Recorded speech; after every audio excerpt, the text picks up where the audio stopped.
sebuah layanan gratis bagi mahasiswa, peneliti, dan juga jurnalis yang membutuhkan data dari media sosial Twitter untuk kepentingan riset dan penyusunan artikel. Wah, ini CSR-nya ya dari Mas Ismail nih.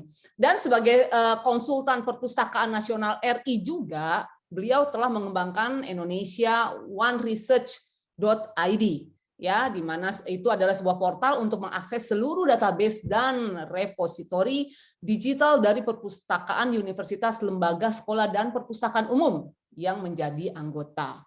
Dan setelah lulus S1 dari jurusan Teknik Elektro ITB, ya, angkatan 92, lulus 97 ya, kemudian lanjut S2 dan S3 dalam bidang sains informasi dari Universitas di Belanda nih, Groningen, Universitas Groningen Belanda, betul ya? Ini main bola ya, Jen, itu Jen ya? Hah? Main bola atau apa itu, Green? Nah, makanya nanti kita mau cross check juga nih, ini check and recheck juga nih ya, ini. Ya. Kemudian minatnya yang utama adalah tentang NLP ya, Natural Language Processing, Information Extraction, Automatic Term Extraction, terus relationship, wah extraction semua nih ya. Kemudian juga SNA ya, Social Network Analysis, Ontologi, Development dan Population, Digital Library, Plagiarism Detection, dan Big Data. Dan juga Om Ismail ini secara rutin menulis analisis tentang isu-isu terkini di media sosial, ya, menggunakan data yang dihasilkan oleh drone emprit, ya tentunya. Dan tujuannya adalah untuk mengingatkan publik tentang adanya cyber truth dan komputasional propaganda yang mungkin bertujuan memanipulasi opini mereka. Nah, jadi ini slogannya sendiri dari Drone Emprit ini menarik ya. We don't claim to be neutral, but we insist on being truthful. Ya, wah ini keren banget nih. Ya, baiklah rekan-rekan sekalian, tanpa berpanjang lebar lagi ya, saya serahkan waktu dan tempat kepada Om Ismail Fahmi PhD untuk membagikan ya presentasi ya yang menarik yang udah kita nantikan semua di malam hari ini. Oke, kami persilahkan. Baik, terima kasih Tante Jin. Bismillahirrahmanirrahim. Assalamualaikum warahmatullahi wabarakatuh. Selamat malam, salam sejahtera buat kita semua. Pertama saya ucapkan ini terima kasih nih ke Kang Aris, Kang Sodik, Bu Dirtek, teman-teman 92, di luarnya 92, ITB, di luar ITB, darat, laut, udara. Dan yang paling penting ini adalah yang ada di alam lain. Ya, alam lain ini kayaknya kita akan bahas ya pertemuan berikutnya tentang santet dan babi ngepet dalam perspektif metafisika. Jadi buat teman-teman yang lain, fisika siap. Ya, mudah-mudahan mereka kuat. Jadi karena ini next time, jadi itu topiknya tentang berat gitu antara dunia nyata dan maya. Jadi mudah-mudahan mereka kuat ya, sehat. Kita doakan. Jadi teman-teman yang lain terima kasih banyak atas kehadirannya. Udah 111 di sini. Mudah-mudahan nambah terus. Jadi topiknya hari ini kita akan membahas ini. Saya langsung share saja, mudah-mudahan nanti bisa banyak waktu diskusi. Dan itu sudah ada request tadi, misalnya bagaimana membahas hoax dan UU ITE. Nanti mungkin kita nggak banyak tentang itu, tapi kita akan banyak dulu tentang hoax-nya, teori konspirasinya itu seperti apa. Yang paling penting ini keuntungan ekonomi.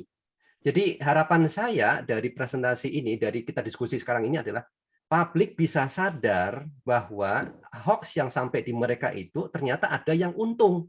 Itu mereka berjuang mati-matian mempercayai, berjuang mati-matikan menyebarkan, mempertahankan. Tapi ternyata di ujung sana itu ada yang untung ya secara ekonomi dan mereka tertawa-tawa. Nah, sementara mereka yang mempertahankan itu banyak yang meninggal dunia juga. Nanti saya kasih ada risetnya tentang itu. Jadi fokusnya kita lebih ke situ ya, lebih ke bagaimana kita bisa sadar nih, mudah-mudahan kita, keluarga kita, orang tua kita itu bisa nanti tahu lah bahwa kita itu kadang-kadang dimainin ya.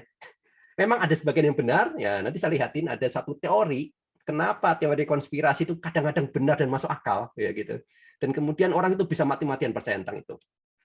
Oke, tadi Tante Jen udah cerita tentang saya, ya di Groningen itu ada kesebelasan di sana, tapi nggak pernah juara kayaknya ya. Oke, sedikit tentang kami. Nah ini Tante Jen saya itu belum di semua TV. Kalau TV sinetron belum pernah tuh. Kamu jadi artis sinetron dulu. Nah ini paling ini tahun 2017 di Mata Najwa. Ini pertama kali saya balik dari Belanda ke Indonesia tahun 2014. 2016 saya mulai bikin drone emprit tuh ya. Dan sebelumnya masih komersial ya. Media kernel itu sifatnya tools komersial. 2016 saya lihat tuh mulai banyak hoax berseliweran di internet, orang demo dan seterusnya dari pro dan kontra itu sering nyebarin. Nah, saya share mulai tahun 2016 dan salah satu hoax yang besar itu adalah ada 10 juta tenaga kerja Cina ilegal masuk ke Indonesia ya. Itu emang ada yang masuk banyak, tetapi nggak sampai lah 10 juta itu. Tapi itu jadi suatu isu yang luar biasa besar dan panjang dan lama. Ya. Ada yang untung secara ekonomi juga di sana. Nah, ketika itu saya buat peta. Ini pertama kali peta yang membedah ya tentang bagaimana publik itu bisa mendukung dan tidak mendukung, pro dan kontra seperti apa. Makanya waktu itu masuk di Mata Najwa. Ya. Kemudian juga di ILC yang pernah, yang kemarin di pas Pilpres saja. Oke, itu sedikit tentang kami ya. Oke, sekarang kita masuk ke sini ya. Kita bahas tentang sosial media sedikit aja. Kalau kita lihat perkembangan data ya, perkembangan data ini secara total ya. Ini lihat secara total itu eksponensial. Jadi itu ada data yang sifatnya terstruktur dan tidak terstruktur ya. Yang terstruktur itu biasanya di bawah ini nih, enterprise data. Minggu lalu kita sudah bahas ya tentang Transjakarta dan seterusnya kan payment gateway ya, dan itu kan terkait dengan data dan itu terstruktur karena sudah dalam bentuk database. Dan data yang terstruktur itu hanya 20% sebetulnya, yang sisanya tak terstruktur itu 80%, dan itu perkembangannya jauh lebih besar. Dan salah satu sumber data tak terstruktur itu adalah media sosial, gede banget. Nah, kalau kita lihat perkembangan media sosial itu ya seperti tahun 2018, 19, 20 ini saya ambil snapshot aja beberapa. Yang paling tinggi, yang menarik selalu YouTube ya, YouTube. Nah, jumlahnya katakan 2018 hanya 43% dari pengguna internet di Indonesia. Nah, sekarang itu kalau di sini sudah sekitar 80-an persen ya 2020. Twitter zaman dulu itu hanya 27%, sedikit sekali. Sekarang itu sudah 56, itu tahun 2021 sudah sekitar 60-an, 63 kalau nggak salah. Jadi naik terus itu jumlahnya. Ya. Nah, siapa? Ini datanya kurang up to date ya, harusnya saya ambil tahun 2021. Jadi, tapi gambarannya kira-kira sama. Yang paling banyak pakai itu adalah generasi milenial. Milenial itu biasanya mereka kuliah, sekarang sudah di akhir-akhir kuliah, ya mungkin nggak telat kuliahnya itu, atau sudah bekerja. Ya, milenial mereka sudah lulus kuliah, bekerja. Dan kemarin saya baca tuh mereka ternyata 50 sekian persen itu mereka main saham. Pemain saham itu milenial itu dan generasi Z. Nah, jadi ada mereka punya tren baru. Ini sebagai contoh saja. Dan ini adalah generasi kolonial. Kalau saya tuh udah di sekitar sini ya, itu udah masuk kolonial kita nih, yang ada di sini nih. Nah, ada yang menarik. Kalau kita lihat itu ada namanya cross platform resonan. Ini harus dipahami. Bahwa kalau kita main di WA, itu nggak hanya di WA saja. Kalau kita lihat di YouTube, itu bukan hanya YouTube saja yang kita lihat. Kalau kita main di Twitter, bukan hanya Twitter saja. Tetapi ini sebagai contoh, ya gambaran ini. Ini satu berita dari YouTube, itu bisa nyebar ke Twitter, kemudian saking viralnya masuk di dalam berita online, ya, dari berita online masuk ke Facebook, dan seterusnya.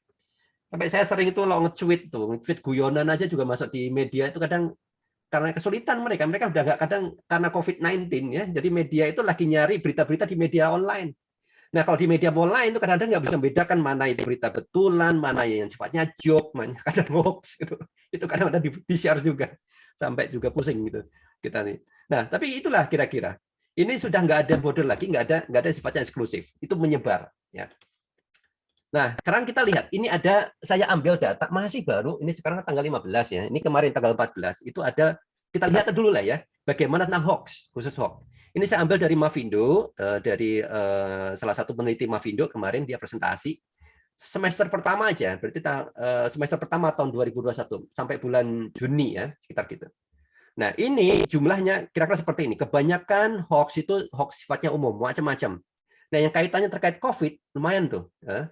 Terus kemudian yang vaksin saja itu hampir separuh dari tentang COVID. Ya. Nah, kalau kita lihat lagi, kapan itu paling tinggi? Ya, ini kita lihat tentang COVID aja, spesifik kemudian COVID. COVID itu ada waktu-waktunya. Ya. Kita lihat pas bulan Januari itu paling tinggi. Nah, alhamdulillah habis itu apa? Ada alhamdulillahnya coba. Ini masih tinggi sebetulnya hoax itu. Kemudian turun drastis ya. Setiap bulan akhirnya rata-rata 30-an lah, 30 sampai 40 di sini. Tapi udah turun. Tapi yang Januari itu gede banget ya. Tentang COVID. Karena waktu itu awal-awal juga kita mau rilis adanya vaksin ya. Vaksin itu kemudian orang percaya nggak percaya dan macam-macam muncul. Kalau kita lihat di sini ya, 34 satu bulan. Itu artinya apa? Setiap hari minimal nih ada satu hoax baru. Hoax baru ya ini ya. Belum lagi artinya kalau kita di sini ada 37 hoax yang sebelumnya juga nyebar. Sudah didebang nih, misalnya 37 ya. Masuk ke bulan berikutnya. Nah, ini ada 37 lagi. Artinya total berapa? 37 ditambah 37 sebelumnya ditambah 38 tanggal 92 gitu. Ini baru jumlah hoax-nya. Artinya belum dihitung jumlah penyebarannya. Naik terus jadinya kan. Artinya bisa nambah terus kenaikannya. Ini hanya jumlah hoax yang baru dideteksi aja. Nah, kalau dilihat tipenya apa? Ada tipe-tipe yang kadang satir, ya seperti saya bilang tadi. Kadang-kadang kita bikin satir ya di media sosial, orang-orang bikin satir, masuk di media kan gitu. Which is okay, kalau satir itu kan kecil, ya. Kadang-kadang hoax campur satir. Waktu itu saya pernah bikin satir sih, tapi kemudian saya merasa bersalah. Jadi ada orang bikin hoax di Facebook, kemudian nyebar di Twitter dan macam-macam. Dibilang tahun 2016 yang lalu dia sudah memprediksi akan terjadi tahun 2020 kemarin tuh ya ada virus ya COVID-19, kemudian udah rame, kemudian tahun 2021 diprediksi akan ada vaksin, kemudian diprediksi lagi ada orang harus pakai sertifikat vaksin bla bla, betul semua dan itu luas sekali menyebar. Screenshot itu yang ada di Facebook tadi nyebar di WhatsApp, orang percaya. Di lingkaran itu tulisan 2016. Nuh, lihat nih orang ini hebat sudah bisa memprediksi tahun 2016. Akhirnya saya iseng dong, saya copy paste, saya taruh di Facebook saya. Saya cari postingan saya yang udah lama sekali, tahun 2014. Saya cari 2014 postingan. Saya copy paste di situ. Saya share lagi, nih lihat nih, gue sudah bikin sebelumnya. Dan itu nyebar. Saya nggak duga. Begitu aku screenshot, tak taruh di Twitter, itu nyebar langsung. Saya kan di Jawa Barat, nyampe Jawa Timur, nyampe grup-grup yang tadinya very unlikely mereka terima postingan saya, itu pada nanyain, Mas Ismail betulan bikin kayak gini, dalam hitungan kurang dari 24 jam. Jadi orang suka sekali sifatnya prediksi dan macam-macam isinya hoax di situ, dan karena ada urusan politik juga tuh. Nah, ini sebagai contoh, ada satir, ada konten menyesatkan, gabung semua jadi satu, dan itu luar biasa nyebarnya. Dan yang paling banyak adalah konten-konten yang menyesatkan ini, ya luar biasa. Nah, bentuknya kayak apa nih? Ini kita coba cepatin ya supaya kita masuk nanti di bagaimana soal ekonomi tadi. Jadi ada bentuknya teks, ya, kemudian ini banyak sekali gambar dan video. Teks itu banyak sekali, tapi yang paling menakutkan itu video, ya. Hoax dalam bentuk video itu jumlahnya memang nggak banyak, tapi begitu ada nyebarnya luar biasa. Orang itu bisa berulang-ulang itu nge-share terus-menerus tuh. Nah, sekarang ini kalau kita lihat yang vaksin ya, tadi COVID secara umum, sekarang vaksin. Mirip gambarannya. Jadi banyak konten-konten yang menyesatkan terkait dengan vaksin. Dan ini teks dan bentuknya video. Nah, ini gede ya, gede banget ya penggunaan dalam bentuk video itu. Nanti saya kasih contoh itu. Jadi apa yang bisa kita simpulkan? Hoax COVID-19 alhamdulillah menurun. Jadi kalau dibilang kita berpositive thinking ini, menurun karena dari Januari kemudian Februari dan seterusnya ini kira-kira jumlahnya nih menurun. Dan terkait dengan vaksin itu apa yang paling banyak? Tentang KIPI. Banyak tentang KIPI, habis divaksinasi orang kejang-kejang, ada yang meninggal, ada yang ini luar biasa banyak. Dan itu yang kemudian dipakai lagi untuk membuat teori konspirasi, hoax dan macam-macam dalam bentuk video, ya. Kemudian anti-vax juga sama. Nanti dia akan senang sekali dengan berita-berita semacam ini. Oke, sekarang kita lihat. Lihat gambar ini. Ini adalah kamus lengkap kalau Anda ingin mau bikin teori konspirasi. Gampang sekali. Memang sebelah kiri ini dibuat sama QAnon. Ya. QAnon itu apa ya? Yang di Amerika lah, mereka itu meyakini ada Mesiah gitu ya. Donald Trump itu salah satunya ya yang diyakinin. Dan dia kalau bisa membuat satu teori konspirasi, tinggal caplok aja, mulai mungkin tentang ada Pentagon, Antartika, NASA, terus kemudian Atlantis, whatever you name it. Tinggal pilih aja salah satu nih, gabung-gabungin, jadilah satu cerita. Ya, ngarangnya gampang. Nah, yang ini yang sampai di Indonesia. Ini ada versi yang lain, COVID 5G. Jadi 5G itu menimbulkan COVID. Kemudian ada Monsanto dan yang lain-lain ya. Rockefeller Medicine, wah, rencana Dajjal. Sampai di Indonesia dibilang apa? Rencana Dajjal. Jadi yang di luar itu kemudian masuk di Indonesia. Jadi jangan dibilang apa hoax yang di Indonesia aja, enggak. Bahkan banyak yang originnya itu dari luar. Banyak yang origin dari luar itu. Contohnya ini, ya video. Waktu itu ada video tahun 2020 pas awal-awal. Jadi orang-orang di berbagai negara mulai lockdown, ya itu satu. Ini konteksnya, mulai lockdown dan mulai pakai masker. Oke, apa yang terjadi waktu itu? Ada dong yang menolak kan, menolak anti masker. Jadi mereka nggak percaya, nggak mau pakai masker dan tidak mau lockdown. Nah ini salah satu yang bilang adalah Judy Mikovits. Ini kalau dilihat di hoax di Indonesia yang menyebar pada saat-saat itu juga besar nih si Judy Mikovits nih. Dia bilang apa? Masker kalau dipakai itu malah mengaktifkan virus sendiri. Nggak make sense kan? Malah kita melindungi supaya virus keluar dari kita itu nggak kemana-mana. Jadi malah sebetulnya bayangan dia itu adalah dengan pakai masker, virusnya malah muncul gitu. Ya. Terus ini penolak lockdown. Dengan lockdown ya waktu itu nggak boleh keluar. Orang jadinya kan nggak bisa ke mana-mana. Nah, dia alasannya apa? Kenapa pantai ditutup? Kenapa harus lockdown? Padahal di pantai itu ada mikroba. Ada mikroba penyembuh di lautan, dibilang gitu. Nah, jadi ini adalah contoh-contoh yang kalau dalam bahasa Indonesia diterjemahin ya di Indonesia, nyebar di Indonesia dan dipercaya. Ya, waktu di Indonesia dipercaya. Nah, ada istilahnya, ini ada istilah yang menarik nih terkait dengan teori konspirasi, namanya konteks collapse. Ya, coba nanti tadi yang tadi ingat yang waktu di awal ya, kamus teori konspirasi itu, ya. Teori konspirasi itu kita tinggal ambil. Jadi ambil konteks, ambil konspirasi mungkin tahun yang lalu, tahun kemarin ditambah dengan sekarang dibuat suatu cerita. Nah, jadi sebetulnya itu masuk konteks collapse itu adalah banyak berita-berita, fakta-fakta yang konteksnya berbeda-beda, ya. Itu digabung-gabungkan jadi satu. Jadi kolapskan itu, membentuk suatu cerita. Dan ini adalah mudah sekali. Mau bikin teori konspirasi mudah sekali. Dan kalau dipikir, make sense nggak? Sangat make sense. Misalnya contohnya kalau kita lihat itu vaksin ini sengaja ada chipsnya. Tuh lihat tuh, 10 tahun yang lalu Bill Gates pernah presentasi bilang bahwa kita lagi menyiapkan vaksin dan 10 tahun lagi biasanya akan ada virus. Tuh lihat, Bill Gates sudah mendeteksi akan ada virus. Gitu. Jadi itu kan nggak ada hubungannya. Kemudian digabung-gabungin, orang percaya. Secara logika masuk akal secara logika. Nah ini yang dimaksud dengan konteks collapse. Jadi potongan fakta, ya, klaim, testimoni, berita campur sana kemari. Contohnya ini, ya, dampak real. Jadi jangan dibilang orang Indonesia itu literasinya rendah, ya.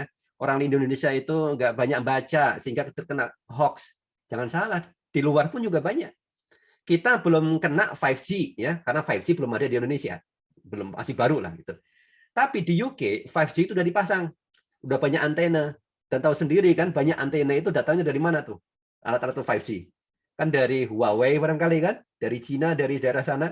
Makanya ada yang bikin hoax tuh, lihat tuh kan virus dari Wuhan, dari Cina. Wah, gitu. Kemudian dengan 5G itu dia akan menyebarkan virus dan percaya itu orang UK. Orang UK yang udah educated bisa percaya, makanya sampai dibakar, mereka bakar ginian. Ya, jadi ini antena itu bawahnya itu dibakar sama mereka. Nah ini kalau dari WHO bilangnya kita nggak bisa. Ini kecepatan teori konspirasi luar biasa. Caranya adalah dengan ini sudah menjadi satu epidemi. Jadi harus di flood internet itu dengan fakta dan sains. Ini harusnya kita lakukan. Fakta dibanyakin dan sains banyakin. Masalahnya ini membuat temuan sains itu kan nggak gampang. Kan lama ya. Dampak dari masker yang baik aja itu lama itu nentuin. Kemudian vaksin, ya, vaksin yang baik yang benar seperti apa itu butuh waktu lama. ya, untuk sampai kemudian kita menemukan penjelasan sains itu. Sementara teori konspirasi, enak aja mereka tinggal ngarang, comot-comot aja itu kan yang dari kamus. Jadi mereka udah punya kamusnya tuh, tinggal ambil tuh. Jadi kita selalu ketinggalan. Kita selalu ketinggalan terhadap penyebaran disinformasi ini. Oke, nah sekarang pertanyaannya ya ini tentang teori konspirasi. Kenapa banyak orang itu bisa percaya teori konspirasi? Ya, ini ada ilmu psikologinya ini soalnya nih. Jadi kalau ini nih, saya ambil dari Psikologi Today. Jadi ilmu psikologi itu bilang di dalam otak manusia itu ya, dalam kondisi yang lagi kompleks, kondisi yang lagi tidak jelas, manusia butuh sesuatu yang bisa dipegang. Dia butuh sesuatu yang bisa membuat dia tenang, sesuatu yang buat dia yakin. Dia tuh seperti lagi dalam terseret banjir, ya, dalam kebanjiran itu misalnya di sungai itu, dia akan tangannya akan narik-narik, dia cari pegangan apapun deh. Kalau ada misalnya pohon roboh, dipegang, bagus, selamatnya. Tapi kalau adanya hanya rumput yang bergoyang lemah, itu dipegang juga. Yang penting selamat. Nah, dalam kondisi COVID kayak kemarin itu apa ceritanya? Kan belum jelas tuh. Apakah harus pakai masker misalnya ya kan? Apakah harus lockdown? Vaksin dampaknya seperti apa? Sains itu lagi melakukan penelitian, ya. Lagi melakukan penelitian dan seterusnya. Jadi pada saat itu manusia belum dapat penjelasan. Penjelasan yang pertama datang dari mana? Teori konspirasi. Jadi sebelum penjelasan sains sudah datang, teori konspirasi sudah datang dulu. Sebelum ketahui bahwa ini loh dampak vaksin dan seterusnya, teori konspirasi sudah datang. Tadi tinggal ambil kan dari kamus tadi, ini bikinan ini, bahwa nanti akan ada chipsnya nanti, begitu ada muncul ini kan apa barcode itu kan, oh itu mau dikontrol itu kan penguasa dunia, apa tuh Agung Sejagat atau Sunda Empire, gitu apapun, jangan percaya dan itu orang percaya gitu, tuh lihat nih ada nempel gitu. Ya, sampai logam itu. Sampai itu di Amerika tuh ada orang yang percaya itu, mereka melakukan testimoni di depan dewan ya. Ini lihat buktinya, jangan mau pakai vaksin. Dan pada saat di testimoni nggak nempel terus. Padahal nggak nempel, gagal dia demonya. Nah, ini sebagai contoh itu, orang itu butuh penjelasan secara psikologi. Nah, ini menarik. Ada, coba cek itu di Nature, masih baru 13 Mei 2020 kemarin ya. Itu tentang kompetisi antara yang pro vaksin dan yang anti vaksin. Oke. Saya lihatin gambarnya aja, paling enak. Ini adalah SNA, Social Network Analysis. Ya, Tante Jin tadi udah ceritain ya. Saya suka sekali nggak kayak gini nih. Bagaimana Social Network Analysis itu adalah jejaring orang-orang ya di dunia sosial, media sosial. Ini adalah Facebook. Setiap titik ini adalah grup Facebook. Ya.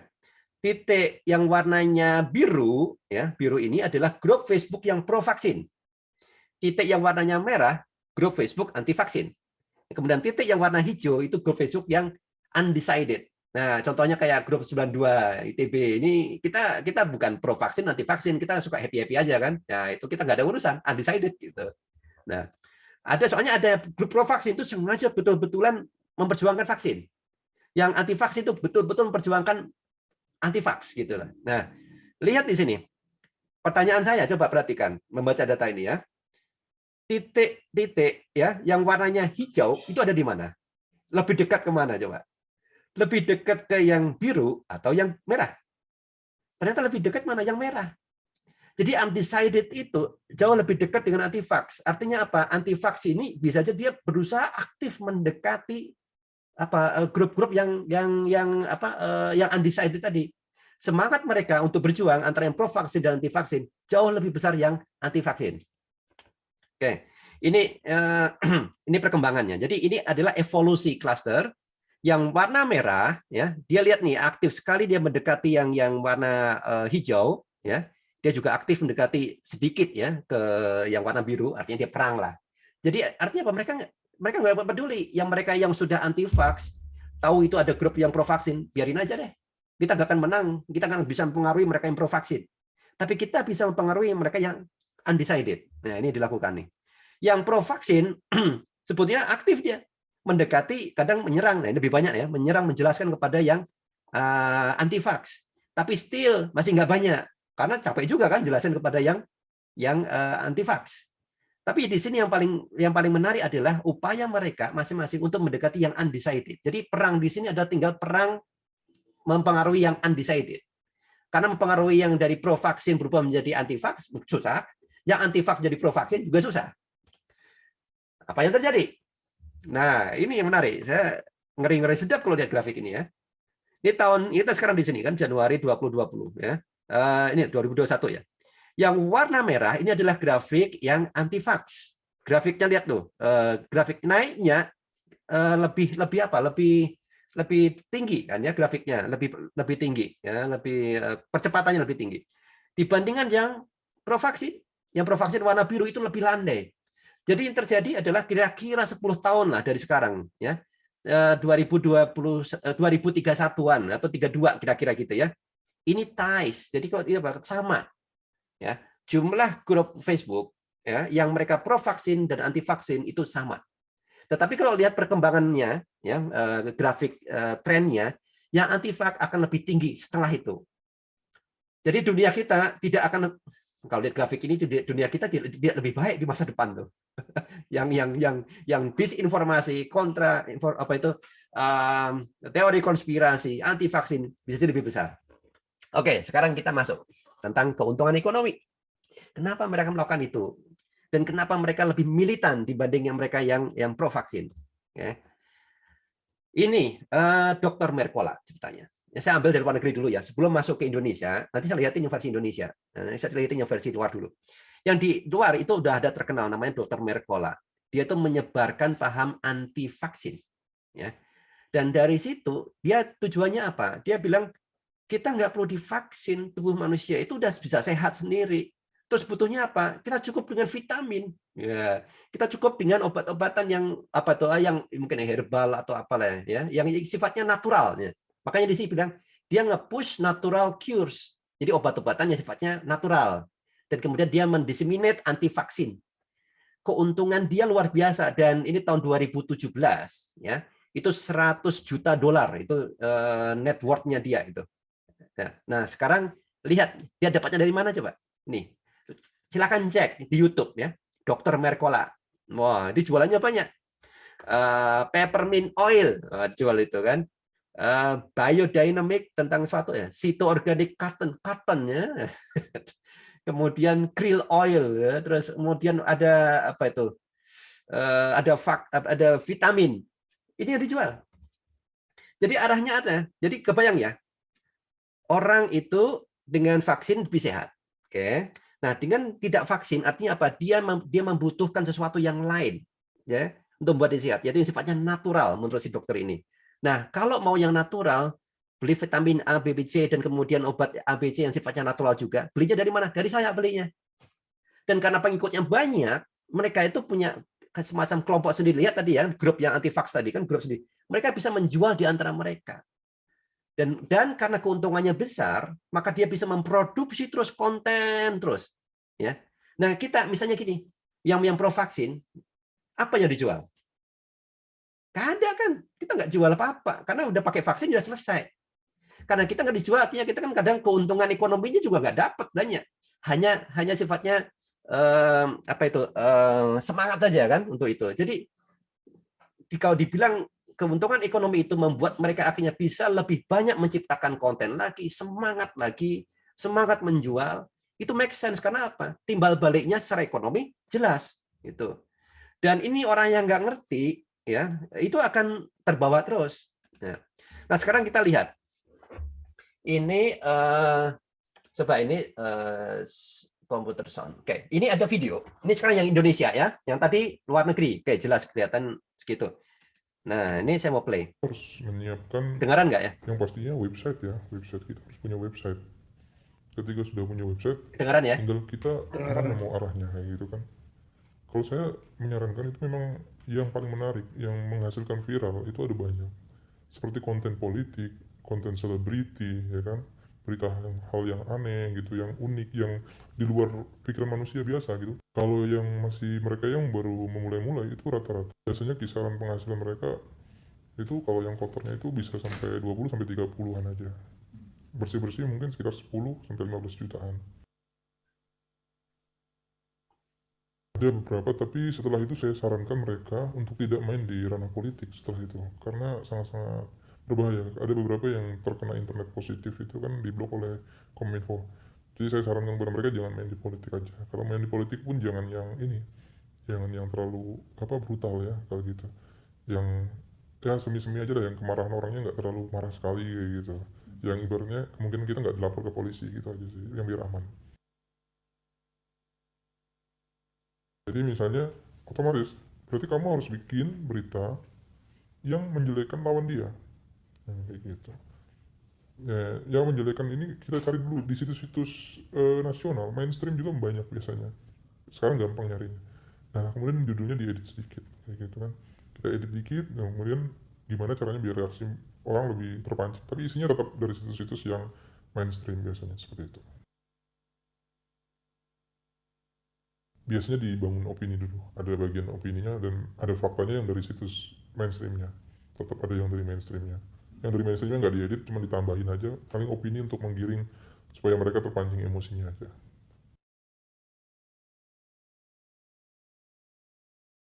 Oke. Nah, ini adalah salah satu contoh, itu tahun 2017 yang lalu itu ya. Contoh diwawancara pada saat Mata Najwa, ya pas saya acara ada di sana.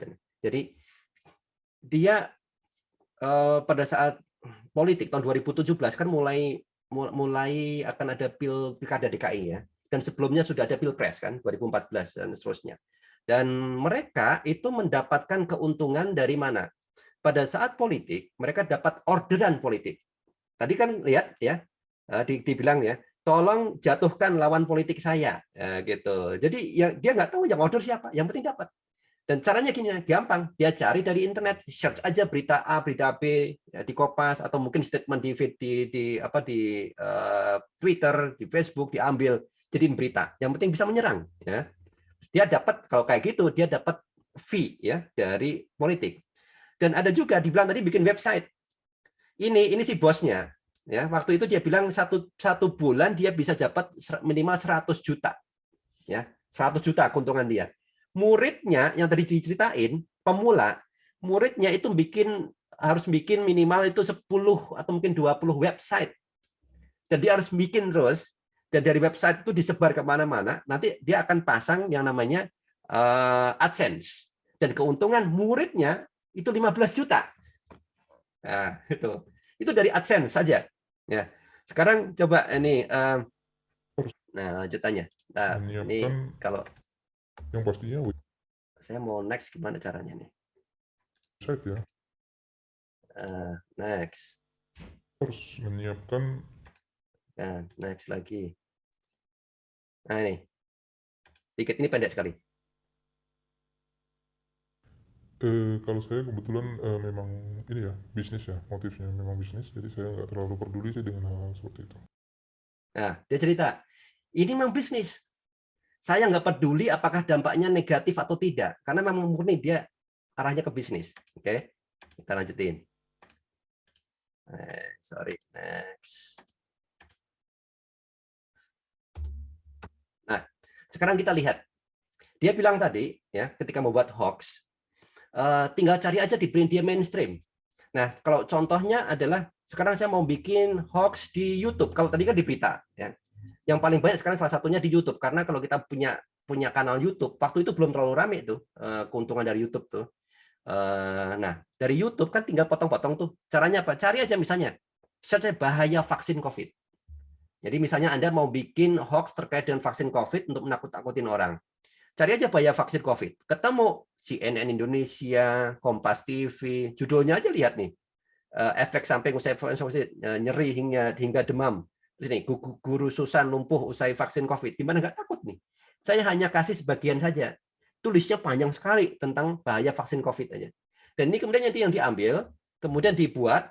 Contohnya ditambah lagi, waktu ini kan Erick Thohir di acaranya Mata Najwa juga kan, tentang vaksin yang baru tuh ada barcode-nya. Langsung itu dipakai, digabung-gabungin dengan yang lain untuk anti vaksin. Oke, itu contohnya ya. Jadi ini kemudian saya lanjutin lagi contohnya. Ini ingat pada saat Palestina yang lalu kan pengumpulan dana, ya, ada pengumpulan dana. Ini kemudian saya tuh baru tahu itu sebetulnya satu. Ada situs yang isinya benar-benar fitnah tok isinya. Ya, ada suara inspirasi dan suara istana namanya. Dana 30M digelapkan, ya. Polisi amankan Ustadz Adi Dayat. Coba dari mana coba? Benar-benar fitnah kan, clear fitnah. Tapi Anda lihat nih view-nya. Ini dalam berapa itu?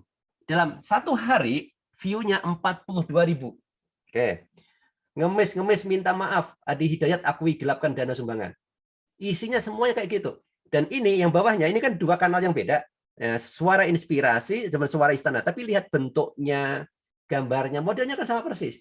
Dia akhirnya bikin apa, satu video, modelnya sama, bikin kanal yang beda-beda. Kanal yang beda pun coba lihat nih view-nya. 1 minggu 70.000. Ya. 9 jam sudah 2,3 ribu. Coba ini Anda bikin kanal. Berapa view-nya?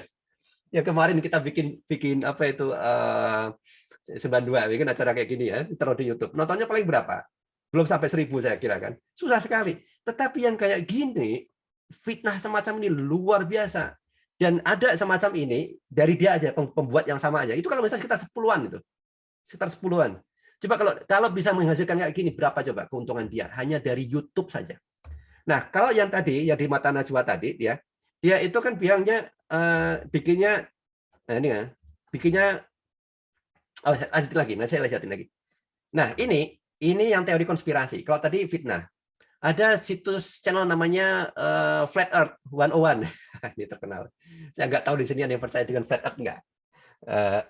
Mungkin ada ya, nggak apa-apa. Itu guyon-guyonan lucu-lucuan. Ini weekend. Biasanya saya bilang, kalau weekend itu saatnya saya mau ngebully Flat Earth.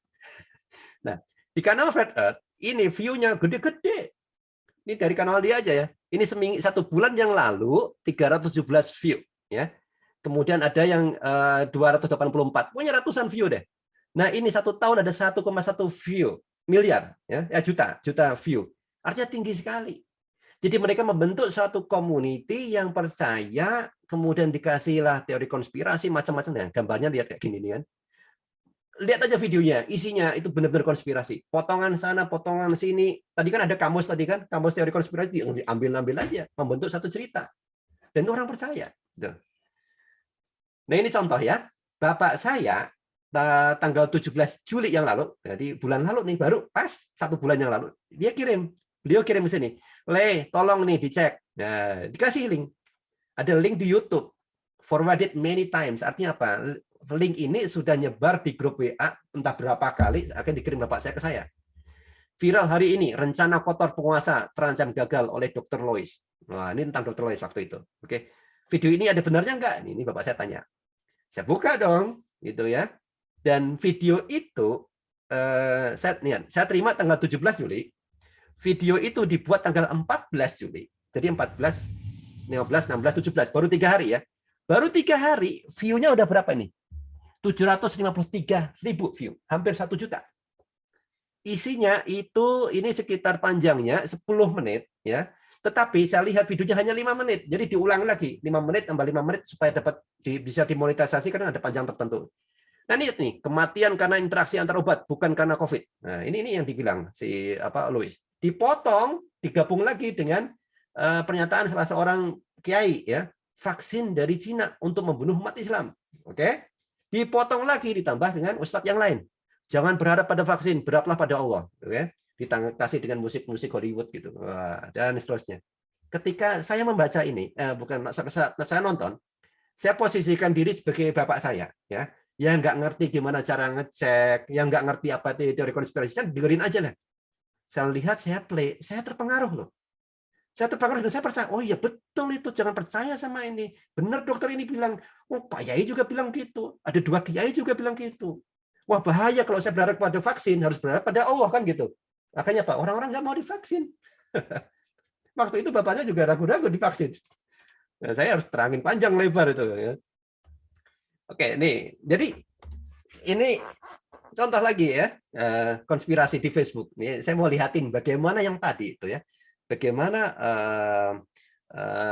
teori konspirasi menghasilkan uang, ya, menghasilkan view yang tinggi, dan bagaimana ini dianalisis. Saya coba analisis menggunakan drone grid. Jadi contoh waktu itu ada mengandung chip, ya, hoax vaksin mengandung chip. lucu banget ya. Saya itu anak elektro, orang elektro ITB gitu. Jadi ngerti chip itu ukurannya besar berapa gitu. Tetapi orang itu nggak ngerti kan. Kalau dibilang ada nano chip itu kan kecil, bisa disuntik. Tapi yang vaksin kan bentuknya kan cairan kayak gini, nggak kelihatan. Butir-butirannya pun juga nggak kelihatan. Tapi dibilang ini mengandung chip, percaya. Tapi dan hoax itu datanya bukan asli Indonesia itu. Itu aslinya dari luar. Nah nih, bulan November, ini data dari Drone Emprit. Saya mau analisis, waktu udah lama, saya analisis itu kayak lucu banget nih hoax itu. Ternyata udah lama di berita, Facebook itu November tahun lalu sudah menghapus. Karena sudah rame di luar negeri, bahwa kan udah akhir tahun kemarin kan udah mulai muncul vaksin ya. Jadi mulai muncul tuh hoax vaksin. Maka vaksin mengandung chip muncul itu di luar. Menyebar di Facebook, Facebooknya menghapus. Di Indonesia belum rame.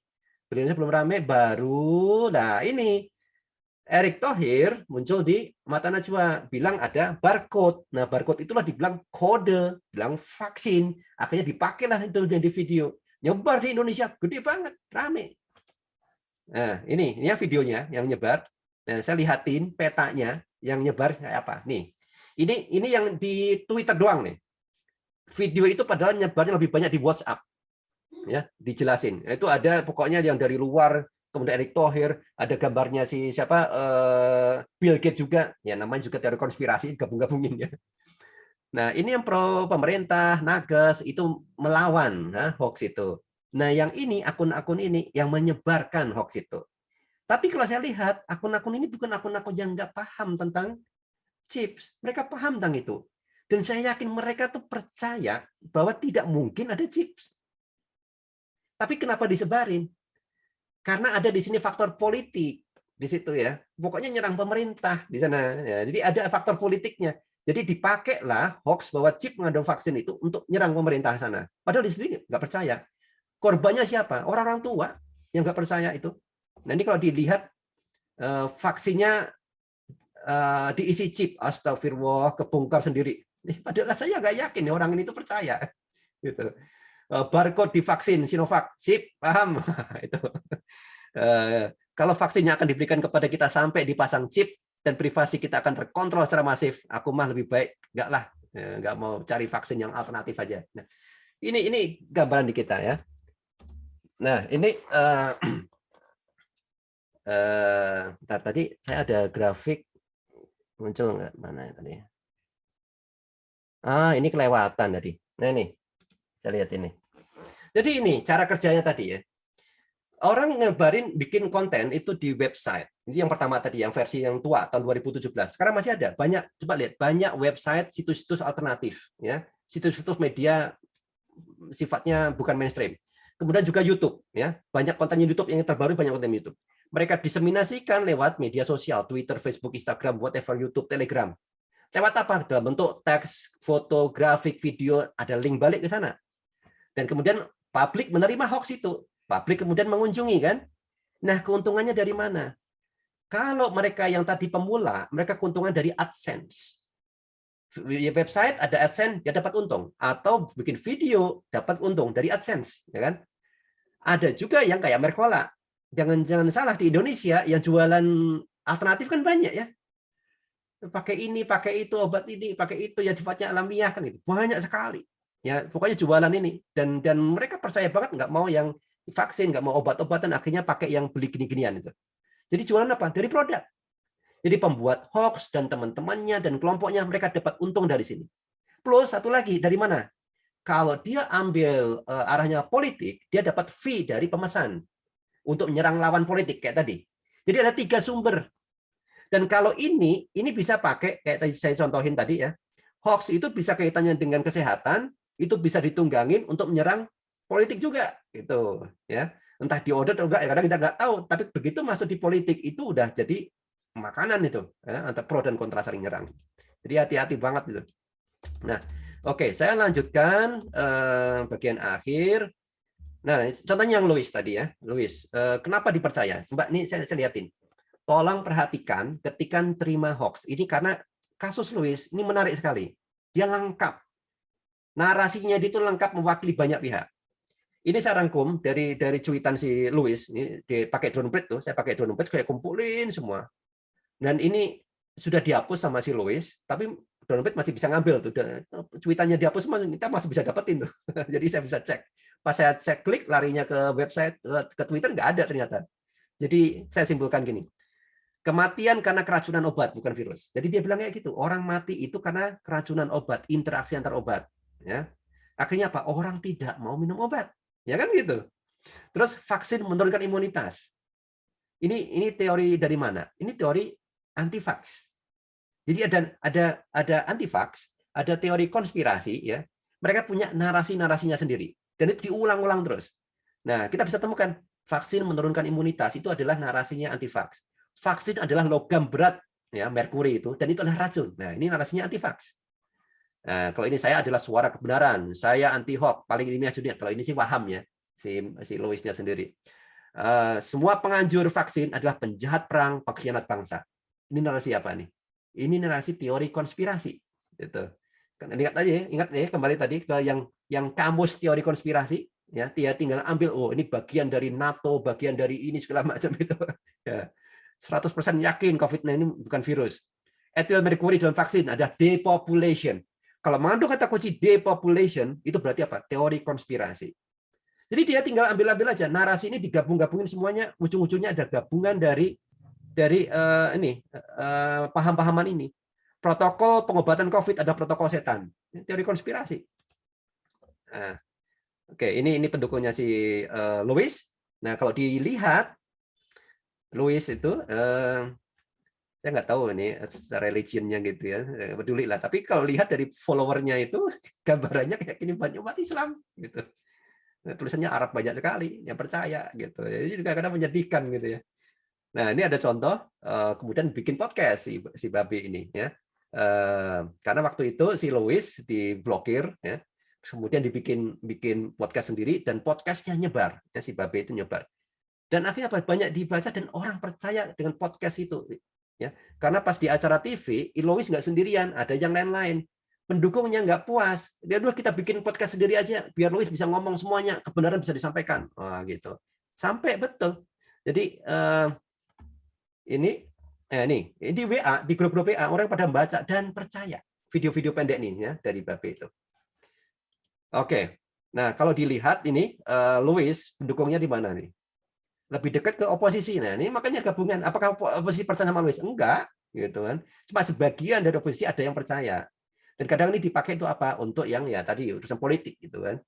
Pro dan kontra.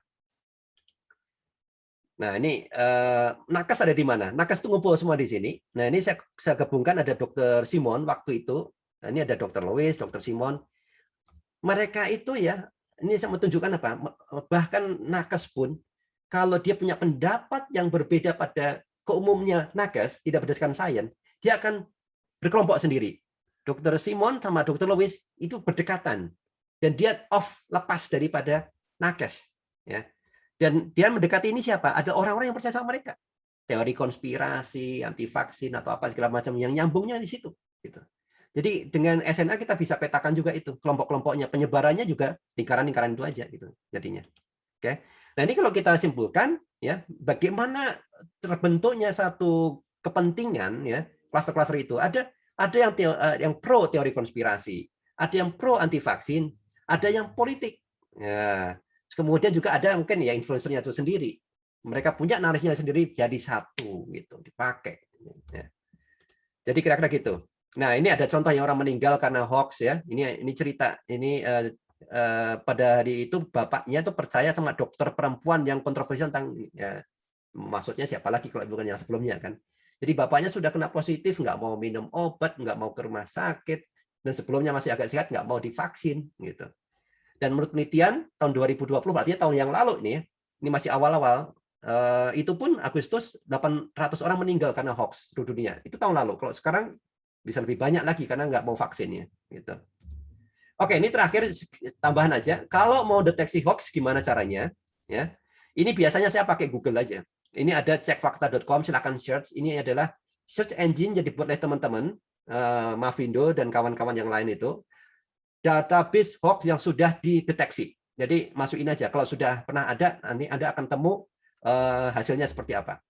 Kominfo juga bikin ya, daftar setiap hari itu ada, setiap minggu juga ada laporannya, isu-isu hoax yang terbaru. Ya. Kalau saya pribadi, saya sering pakai Google aja. Pakai Google aja biasa ketemu, baik dalam dan luar negeri. Kira-kira hoax tentang apa sih? Search aja di situ, ketemu biasanya. Nah, kalau bentuknya dalam bentuk gambar dan video, saya potong itu videonya, kita upload pakai Google Image. Atau saya paling suka namanya Yandex. Jadi akan menemukan gambar atau video yang lama, yang persis. Karena yang paling sering ingat tadi ya, hoax dan teori konspirasi sering menggunakan konteks collapse. Jadi konteksnya entah kapan itu dipakai. Kadang-kadang kita nggak menemukan nih konteksnya kapan, nih berita nih kapan, kejadiannya kapan. Gunakan ini, ya, potong gambarnya, upload, nanti ketemu, oh ternyata 2 tahun yang lalu, oh ternyata seminggu yang lalu, oh ceritanya berbeda gitu, ketahuan semua. Nah ini sebagai contoh ya, orang menggunakan apa, sembuh dari COVID cukup menggunakan vitamin C. Coba ini sama nggak dengan Dr. Mercola tadi? Narasinya sama kan? Bahwa nggak perlu COVID itu kadang sudah ada obatnya gitu. Itu vitamin C ya. Makanya si Mercola pun juga jualan vitamin. Kemudian kita cek videonya ini, Dr. Lee. Ini benar nggak dokter bilang? Terus kemudian yang caranya saya lakukan adalah ini video, saya screen capture, cari di Yandex capture-annya, ketemu ternyata banyak nih kan gambar-gambar yang mirip. Nah contoh saya nemu ini di YouTube bilangnya apa? Vitamin C untuk meningkatkan sistem imun. Jadi bukan vitamin C bukan untuk menyembuhkan COVID, tapi meningkatkan sistem imun. Tapi diganti sama si orang yang bikin hoax itu menyembuhkan COVID. Nah, ini sebagai contoh gitu. Nah, ini tolong nih, ini contoh orang tua saya. Ini paling banyak itu nyebar di WA. Ini hati-hati sekali. Ini sayang sekali itu banyak sekali di WA. Peternakan itu banyak. Terima atau percaya atau nggak percaya, Bapak, saya kadang terima juga gitu ya. Jadi saya bilang ke Bapak, Pak, pokoknya kalau ada hoax kirimlah japri ke saya. Jadi saya di grup WA nggak rame-rame. Jadi japri biasanya dengan orang tua, dengan ini. Supaya apa? Ketika nanti kita mendebat nggak malu gitu ya, ketika nggak nyinggung, nggak malu gitu. Jadi Bapak saya sering tuh, lain tolong dicek nih, ada yang banyak meninggal karena vaksin dan seterusnya. Saya dibang itu satu-satu gitu. Terus dibilang kayak gini, Yahudi membunuh umat Islam ya kan? Yahudi. Ya saya kasih ini berita nih Pak, bahkan kalau memang Yahudi mau membunuh umat Islam, ini lihat aja di Palestina. Harusnya Palestina paling banyak divaksin. Dan orang Yahudi nggak divaksin. Nyatanya enggak. Yahudi, Israel paling tinggi tingkat vaksinasinya. Orang Palestina rendah sekali. Ya. Kondisi kesulitan di sana, mereka makin sedikit yang divaksin. Ya. Jadi kan kebalikannya itu. Ya. Contoh-contoh seperti ini yang nah ini chemtrail kemarin ya. Ingat tadi, sebetulnya kalau di dalam kamus teori konspirasi itu ada namanya chemtrail juga. Dia pakai. Dan chemtrail juga sama nyebar di kita beberapa bulan yang lalu ya. Nyebar itu. Nah, saya harus jelasin itu apa itu chemtrail dan seterusnya. Oke, jadi terakhir ini kita nanti diskusi banyak sekali ya konten propaganda. Pembuatnya itu dapat untung ya. Emang nggak semuanya sih. Ada yang mereka ikut-ikutan happy yang terbawa, mereka nggak untung ya. Tapi ini kita harus yakin, harus tahu gitu. Kalau nggak yakin, paling nggak tahu lah sekarang ini. Banyak orang yang untung di situ. Bosnya itu yang untung gitu. Kalau di luar negeri Mercola, kalau di Indonesia ya nggak tahu ya, cek aja nanti siapa yang jualan apa yang nggak terbukti secara ilmiah, ya mungkin keuntungannya dari situ tuh, gitu. Dan nanti pada saat politik, kampanye politik, ya. Dan kalau lihat nanti ada website yang tinggal capture ini, capture itu supaya kunjungannya sangat tinggi, ya. Berarti apa? Dia nyari AdSense iklan. Jadi itu yang mereka manfaatkan. Nah sekarang ada nggak tools untuk deteksi? Belum ada. Tools otomatis artificial intelligence deteksi ini hoax atau bukan, belum ada ya. Jadi masih harus secara manual dilakukan. Jadi yang kita lakukan apa ya? Saring sebelum sharing gitu. Ini bahasa sering kita pakai ya. Intinya sisakanlah ketidakpercayaan terhadap informasi yang Anda terima. Mungkin saya bilang itu ya. Skeptis. Jadi be skeptis terhadap informasi yang dapat. Oke, Tante Jenny, saya kira demikian kita bisa diskusi ya di sini. Makasih. Ya. Oke, paparan yang luar biasa, keren banget nih dari Om Ismail Fahmi. Banyak banget yang kita dapat malam hari ini ya, teman-teman sekalian. Jadi lebih dibukakan lagi nih. Ternyata ini semua UUD ya, ujung-ujungnya duit ya, banyak yang begitu ya. Jadi ini dari hoax-hoax yang ada, teori konspirasi yang ada gitu. Bahwa ini memakai hukum ekonomi. dengan biaya yang semurah-murahnya untuk menghasilkan keuntungan yang sebesar-besarnya. Jadi ini Om Ismail ya, mungkin perlu kita gali lebih dalam lagi, perlu kita ketahui nih, jangan sampai kita terjebak nih memberikan keuntungan kepada pihak-pihak yang akhirnya memberikan informasi yang salah gitu loh. Nah, ini informasi literasi itu yang penting sekali ya. Saring sebelum sharing ya. Itu kata-kata ini tagline yang baru nih pada malam hari ini, saring sebelum sharing gitu loh. Oke, baiklah, ini untuk pertanyaan sudah banyak yang di chat room, udah ada beberapa yang japri juga. Mungkin tadi yang ada pertanyaan juga nih, mungkin sebelum kita masuk yang di chat roomnya, Om Ismail, apakah juga hoax ini, karena kan ini ada kaitannya dengan keuntungan ekonomi, bisa nggak sih mempengaruhi pasar modal? Nah, contohnya. Oke, ya, tentang pasar modal ya. Nah, iya, ini kan udah nih kata ujungnya duit. Nah, ini pasar modal. Nah, impact nggak gitu?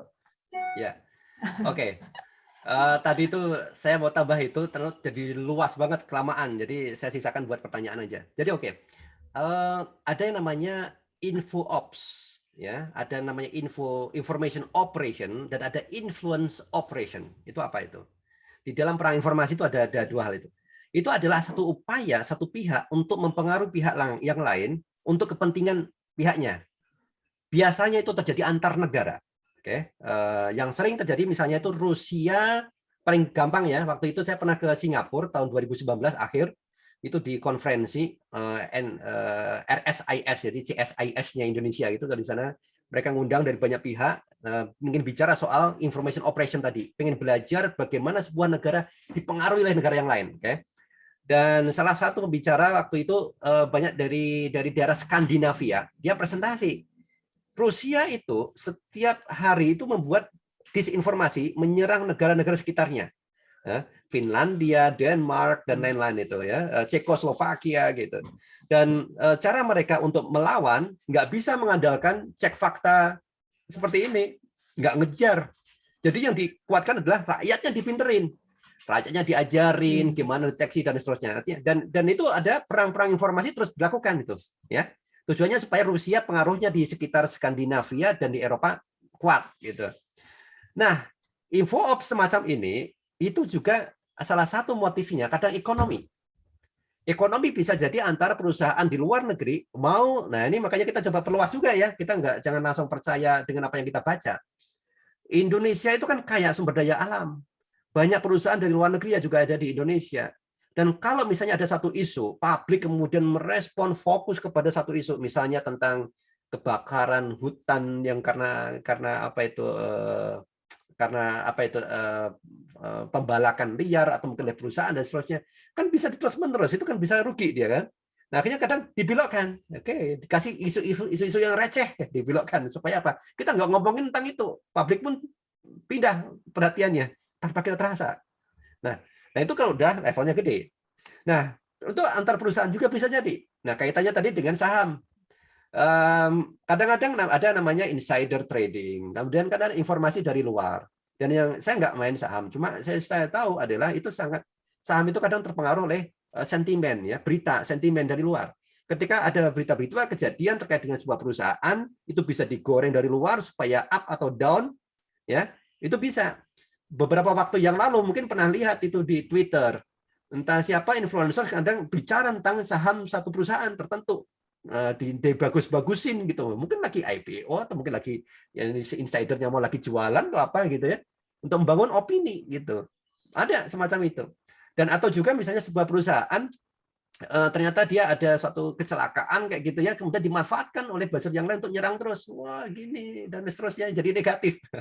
Pura-puranya jadi pembelinya, padahal itu sengaja, itu bukan pembelinya, bukan consumernya gitu, supaya apa, memberikan testimoni yang negatif ya. Itu bisa. Nah, dan itu sering saya perhatikan itu ya, di antar perusahaan yang namanya kompetisi bisnis itu ada. Jadi so be careful lah. Ya, jadi sekali lagi ya, literasi informasi ini penting sekali ya untuk bisa kita miliki bersama. Nah, selanjutnya nih Om Ismail, ada yang dari pertanyaan dari Om Yandi nih, katanya asumsinya nih, katanya Indonesia kalau terjadi polarisasi besar jadi dua kelompok nih, ada pro dan anti government. Kira-kira itu dari mana nih hoax yang paling banyak hoax yang paling banyak bisa apa bisa muncul? Datanya dari mana ya? Nah, pro dari mana dan nih? kontra, oposisi atau pemerintah lah, ibaratnya kayak gitu ya. Oke. Pemerintah Secara ada hoax. statistik, ya ada lah. Ada hoax juga ya dari pemerintah. Ya kita harus Ya, lihat ya. lah, ada yang nggak benar gitu informasi. Nah, secara statistik saya belum tahu karena kalau drone emprit sendiri kami tidak mendeteksi setiap hoax. Oh, hoax itu apa saja? Karena sudah ada, yaitu teman-teman Mavindo dan Cek Fakta, mereka sudah bikin. Tadi di penelitian tadi kan ada di kelompok-kelompokkan ya. Cuma memang yang tadi itu nggak ada klasifikasi karena terlalu sensitif. Misalnya nih hoax dari pro pemerintah atau hoax dari oposisi, nggak ada gituan. Jadi saya nggak bisa jawab ini kan secara saintifik atau secara data hoax itu paling banyak ada di mana. Ya mungkin hanya bisa bilang adalah bahwa hoax bisa datang dari pihak manapun. Ya artinya kita nggak bisa bilang oh kita malaikat manusia suci, kelompok yang suci nggak pernah berbuat salah, nggak pernah membuat apa disinformasi gitu. Ada drone emprit beberapa kali juga kita bikin analisis tentang ada black campaign gitu ya, ada black campaign yang kadang kita nggak tahu itu datangnya dari mana, ya, saya nggak bisa bilang kayak gitu ya, dan cuma polanya seperti apa ketahuan di sana ya, diarahkan kemana itu ketahuan kadang-kadang itu. Jadi itu selalu ada. Jadi kita sama sih intinya prinsipnya skeptis ya. Kalau saya sendiri skeptis ya.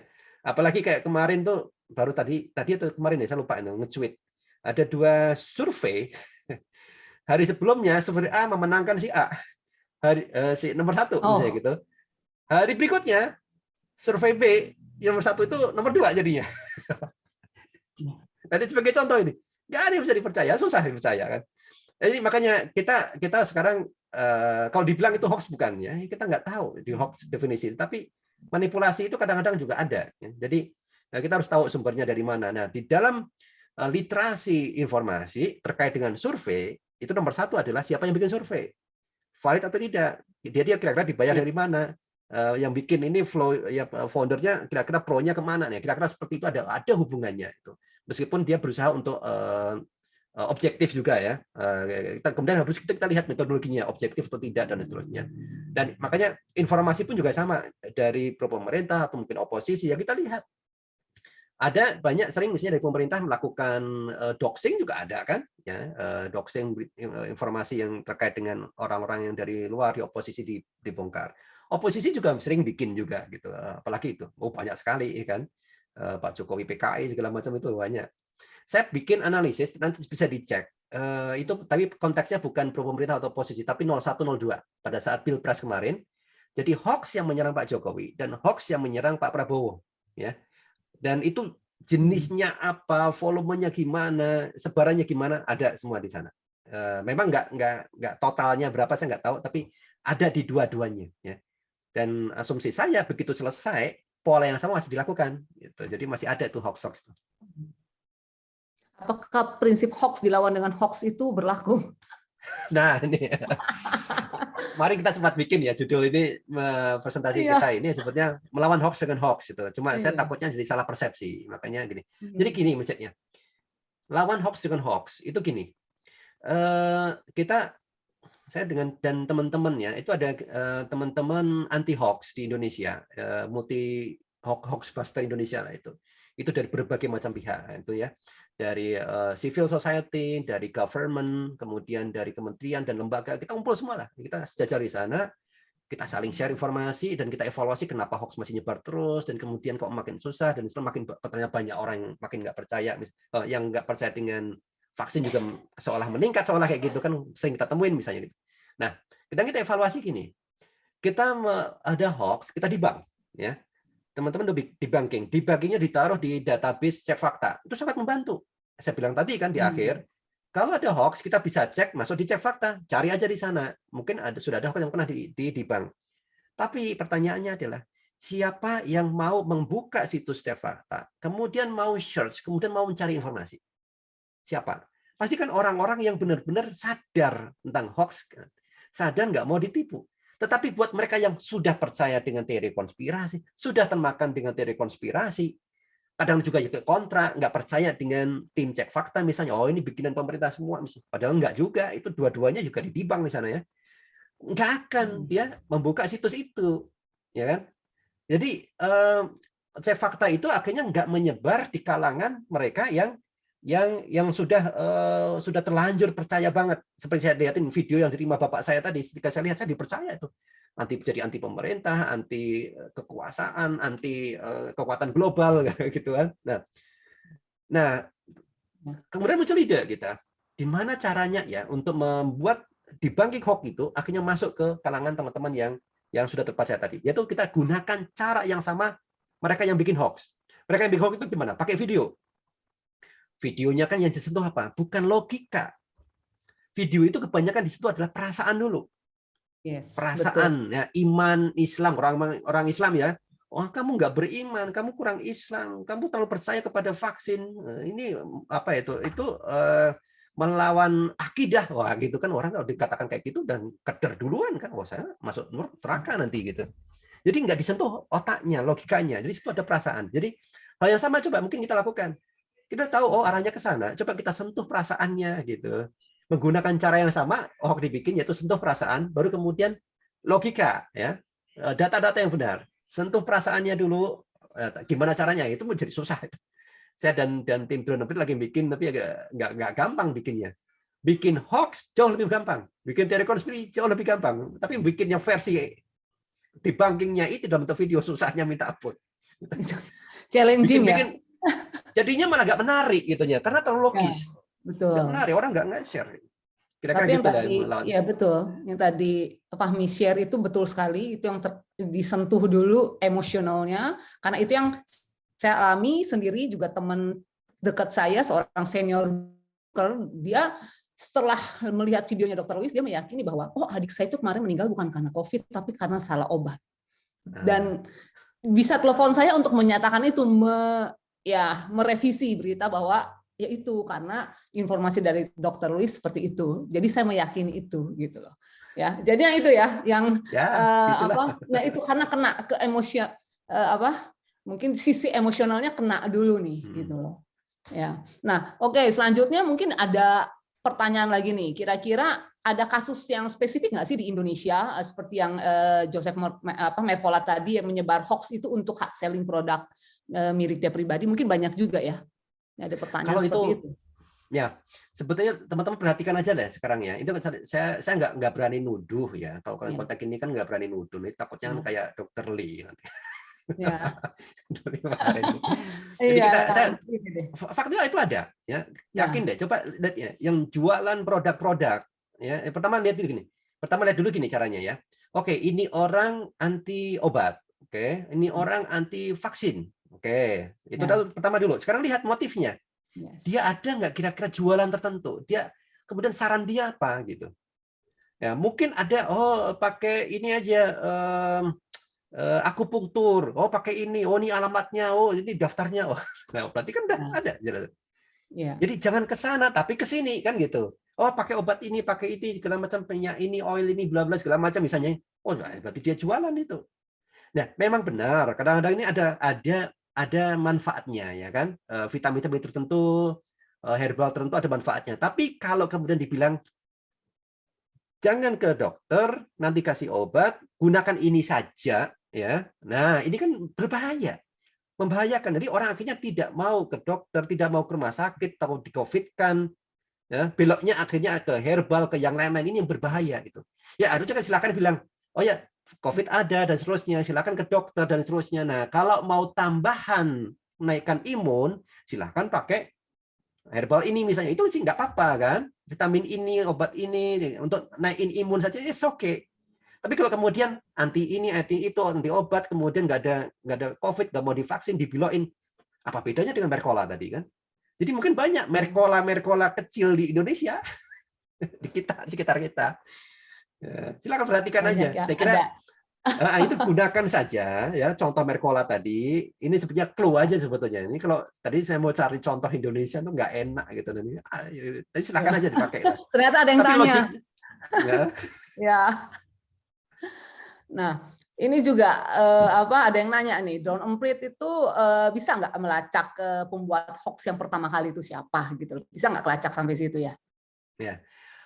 Ada beberapa kali yang hoax tertentu ya yang waktu itu pernah hoax ada kartu pencoblosan pas pilpres apa itu ada 7 kontainer udah dicoblos itu tahu itu karena waktu itu yang bikin isu pertama di Twitter ya.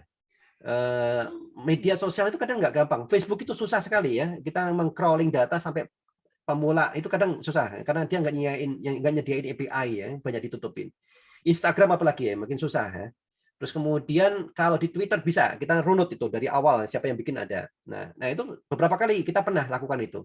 Tapi kebanyakan hoax itu kan ditaruhnya ditaruh di WA ya potongan-potongan pendek tadi. Kemudian bikin versi YouTube-nya. Nah kalau YouTube kan udah jelas itu kan kanalnya itu tuh ya dan bikin banyak tuh. Yang nyampe di bapak saya itu oh ini isinya hoax mulu situ-situ di kanal itu. Jadi yang bikin kan gitu. Tetapi dia kan ada versi-versi yang pendek-pendek yang disebar di WA. Nggak tahu yang bikin siapa. Ada yang bikin versi yang ada orang itu spesialis ke download dari YouTube dibukan versi pendek ditaruh di TikTok, ditaruh di WA, ditaruh di IG itu ada yang spesialis itu. Yang lain kemudian ngedownload nyebarin lagi. Kalau kayak gitu udah impossible, udah susah sekali untuk mengetahui siapa yang awal. Tetapi apalagi kalau kita lihat tadi ingat lagi yang namanya saya kasih nama judul Kamus Teori Konspirasi. Itu kan sudah ada narasi itu sudah ada. Narasi itu tinggal comot mau yang mana, tinggal akhirnya apa? Hanya gambarnya saja itu diambil yang kekinian. Nah, jadi kalau dibilang siapa yang pertama kali bikin teori konspirasi, udah ada itu di sana. Orang tinggal ambil, orang nggak menginvent baru enggak. Dia tinggal mereuse aja, mereinventasi, kemudian dibuat bungkus yang baru, gitu. Kira-kira gitu. Di repackaging ya? Ya, repackaging. Oke, ya. Nah, ini terkait juga nih. Ini ada yang penasaran juga nih, Om. Dulu sumbangan 2 triliun katanya. Ada yang bilang hoax, ternyata memang hoax dan itu kategorinya hoax bukan sih gitu atau prank yang sumbangan yang 2T tapi nggak jadi. Nah, itu ya kalau 2T nah betul. Nah, ini konteksnya adalah bagaimana kita mengelompokkan jenis informasi ya. Tadi kan saya udah contoh ya, kasih contoh jenis tipe informasi terkait dengan hoax COVID ya kan. Ada yang sifatnya satir ya kan. Ada konten yang menyesatkan, ada yang macam-macam. Nah, ini pertanyaannya ini kaitannya dengan yang tadi saya kira. Jadi pertanyaannya adalah nah kalau terkait dengan keluarga Tio ini ya, dia bilang bahwa dia mau nyumbang 2T tapi nggak jadi. Ini masuk kategori apa? Konten yang menyesatkan? Enggak, dia nggak bikin konten, dia real kan dia the konten ya, the konten itu sendiri. Dan masuk yang lain-lain. Jadi apakah dia satir? Dia nggak satir juga kan, ya. Tetapi apakah dibilang prank? Ya, dalam definisi prank ya mungkin iya, tapi apakah niatnya dia melakukan prank? Kalau prank itu kan niat ya, gitu ya. Nah, kalau dia penipuan, nah ini dia sengaja nggak ada penipuan gitu. Yang nipu tujuannya apa? Kalau saya pribadi ngelihatnya ke sana ya. Tapi saya belum tahu. Saya belum tahu ini masuk kategori yang mana apa yang dilakukan. Pengetahuan umum ya, keyakinan umum, kesepakatan umum itu adalah prank ya.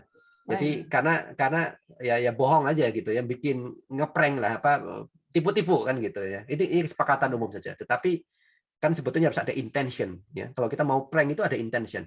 Kita suka lihat tuh video-video anak-anak bikin prank ya, orang tuanya di prank, bikin YouTube itu kan biar rame, itu biar banyak viewernya.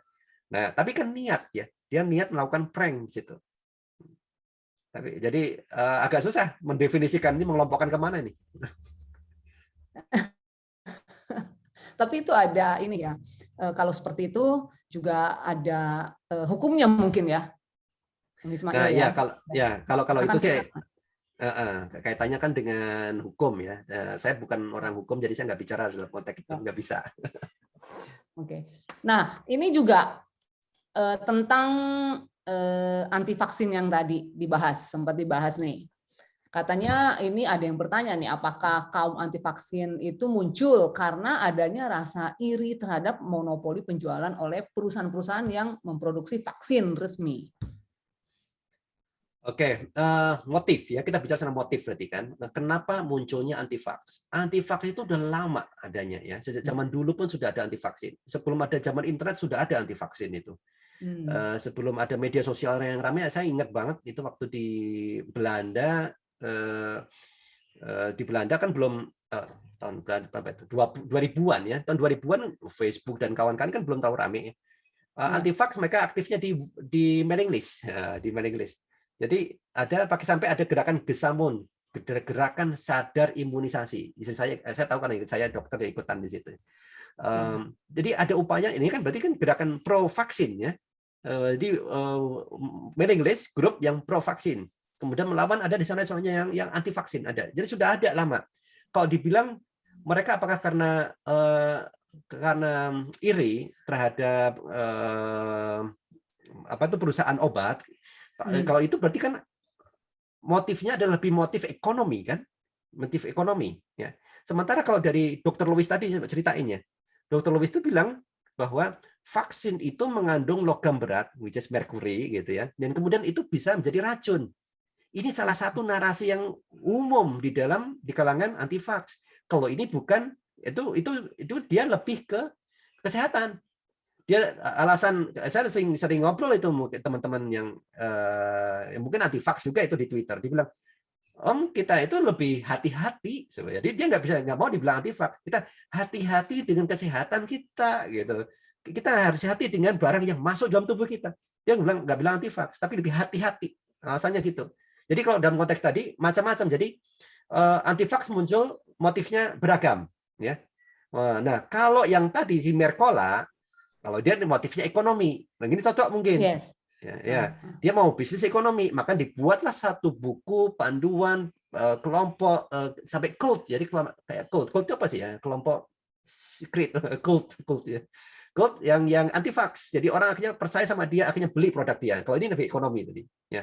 Tapi ada juga yang follower, kalau follower kan nggak dapat keuntungan ekonomi, dia lebih alasan kesehatan. Di mana alasan kesehatan ini yang bikin siapa? Mereka yang tadi jualan secara ekonomi. Jadi muter ini. Ya. Bisa jadi benar bahwa anti-vax itu mungkin awalnya munculnya adalah iri secara ekonomi, sehingga dia buatlah narasi soal kesehatan. Supaya orang khawatir dengan kesehatan, sehingga menjaga dirinya. Jadi kalau dibilang makanya, oh enggak, kita enggak anti-vax, saya melihara diri sendiri. Padahal akhirnya dia termakan permainan tadi, ya, orang yang sengaja cari ekonomi. Wow, alam bisa, saya nggak tahu yang mana, tapi make sense juga itu bisa jadi. Tapi intinya itu macam-macam ya motifnya bisa ke sana. Bisa, iya betul. Nah ini juga ada yang menarik nih, katanya menyadarkan masyarakat yang kena hoax itu susah, ya. Sebenarnya yang paling gampang adalah menghanguskan sumber hoax-nya.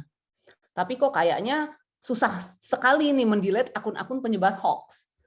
Ya, karena mereka yang dilaporkan atau di-ban, ditangguhkan, kemudian muncul lagi gitu terus. Nah, dan nanti akunnya bertelur terus hilang gitu ya, muncul hilang. Nah, tapi ini kata akun YouTube-nya sendiri nggak hilang. Apakah memang platform tersebut membiarkan akun-akun tersebut eksis agar banyak penonton dan bisnis iklan tetap jalan? Ada tendensi ke situ nggak sih? Ya, nah ini pertanyaan bagus sekali. Ini ada dua aspek kalau saya lihat ya. Pertama gini, akun telur itu di Instagram itu followernya gede banget. Terus dan di kalangan teman-teman yang anti hoax Indonesia itu juga sama, udah berkali-kali lapor.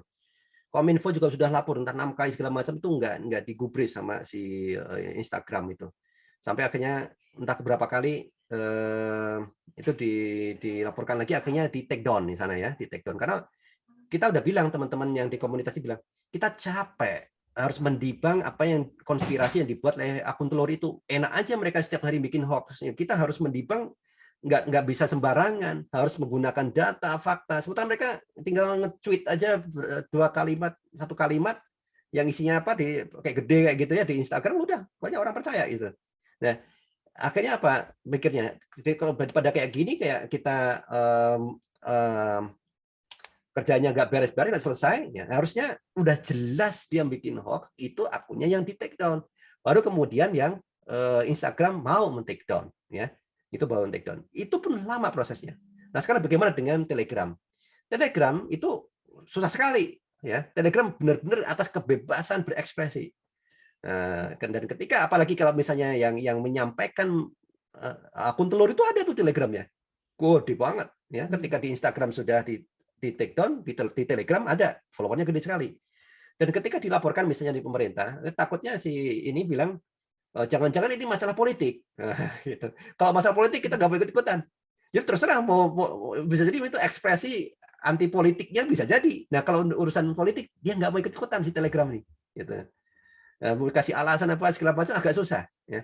Jadi ini salah satu ya. Ini salah satu reason kenapa kadang-kadang kanal-kanal itu tidak langsung di take down ya. Itu karena alasan kebebasan berpendapat dan benar-benar harus dibuktikan bahwa itu kadang benar-benar berbahaya.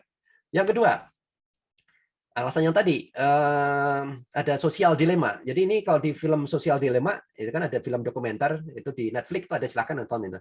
Intinya in short tuh gini. Di sosial dilema itu para pembuat coder dari artificial intelligence di balik sistem itu, entah itu di Facebook, di YouTube. YouTube kan ada algoritma untuk nampilin rekomendasi sebelah kanan. Ya, di Twitter selalu nampilin apa yang di timeline kita itu dari jutaan itu dipilih hanya paling berapa 5, 10, 20 kan. Itu milih itu. Di Instagram, di YouTube juga sama, YouTube, Instagram. Jadi algoritma itu milih.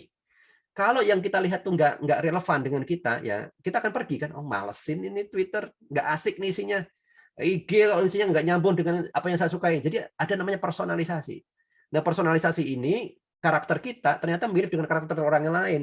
Orang yang suka dengan konspirasi itu juga cocok dengan orang konspirasi yang lain. Dan akhirnya melihat konten-konten yang sama. Dan itu membuat orang akhirnya lama di platform tadi.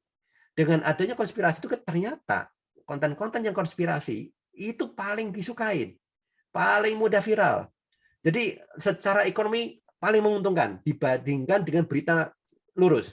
Lihat aja berita-berita di TV yang arahnya adalah cek fakta misalnya, nggak banyak itu nonton.